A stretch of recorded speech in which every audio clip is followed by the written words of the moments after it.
22મી જાન્યુઆરીના શુભ દિવસે 500 વર્ષ જૂની પ્રતીક્ષાનો અંત આવશે। અયોધ્યા ખાતે રામ ભગવાન નિજ મંદિરમાં બિરાજમાન થનાર છે।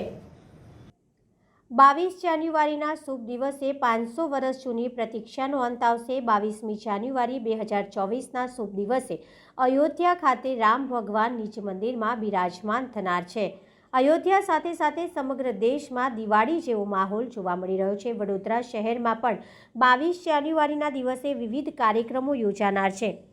ત્યારે Vadodara election ward number councillor Hemisha Thakkar દ્વારા આજરોજ દર અઠવાડિયે મળતી સ્થાયી સમિતિની બેઠકમાં પોતાની રજૂઆત મૂકી છે। આવનારા 22મી જાન્યુઆરીના રોજ જ્યારે અયોધ્યા ખાતે રામ ભગવાન બિરાજમાન થશે ત્યારે વડોદરા શહેરમાં પણ ભક્તિમય વાતાવરણ નજરે જોવા મળી શકશે। આ 22 તારીખે વડોદરા શહેરમાં ઊભી રહેતી તમામ નોનવેજ અને લારી ગલ્લા બંધ રાખવા અનુરોધ કરવામાં આવ્યો છે।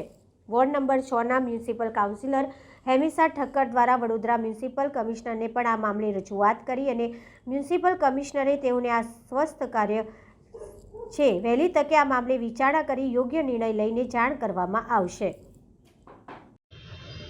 બેન, આજે સ્થાયી સમિતિની બેઠક મળી હતી અને આપના દ્વારા કંઈક મુદ્દાઓને લઈને રજૂઆત કરવામાં આવી છે, શું છે મુદ્દા?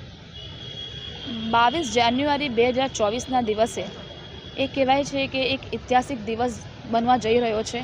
વર્ષોથી લોકોની જે હતી, લોકો વેઇટ કરતા હતા કે ભવ્ય રામ મંદિર નિર્માણ થાય અને 22 જાન્યુઆરી 2024નો દિવસ એ નક્કી થયો છે અને આપણા વડાપ્રધાન શ્રી નરેન્દ્રભાઈ મોદી દ્વારા એ મંદિરમાં જે પૂજા અર્ચના થઈ જવાની છે અને રામ જન્મભૂમિનું પબ્લિક માટે રામલલ્લાના દર્શન માટે ખુલ્લું મૂકવાના છે।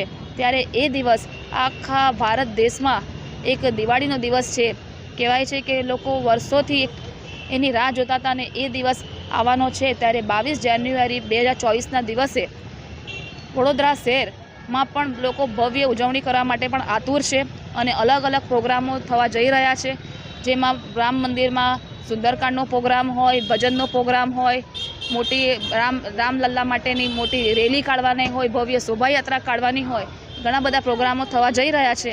તો એ સંદર્ભમાં આજે સ્ટેન્ડિંગ કમિટીમાં અમે સૌ સભ્યોએ પણ એક રજૂઆત કરી છે કે વડોદરા શહેરમાં આપણે ત્યાં જે નોનવેજની લારી હોય, દુકાનો હોય એ 22 તારીખે સંપૂર્ણ બંધ રહે અને સૌ લોકો એક ભક્તિભાવવાળા વાતાવરણમાં જોડાય અને લોકો ખૂબ રામલલ્લાના પ્રાર્થના કરે, એમના ભક્તિભાવ પૂર્ણ કરીને વડોદરા શહેરમાં પણ એક દિવાળી જેવો માહોલ બનાવે, એના સંદર્ભમાં અમે કમિશનર સાહેબને, ચેરમેન સાહેબને રજૂઆત કરી છે।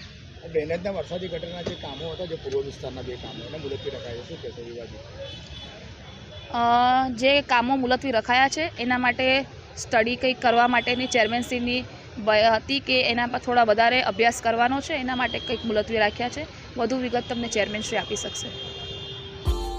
Subscribe now and press the bell icon. Never miss an update.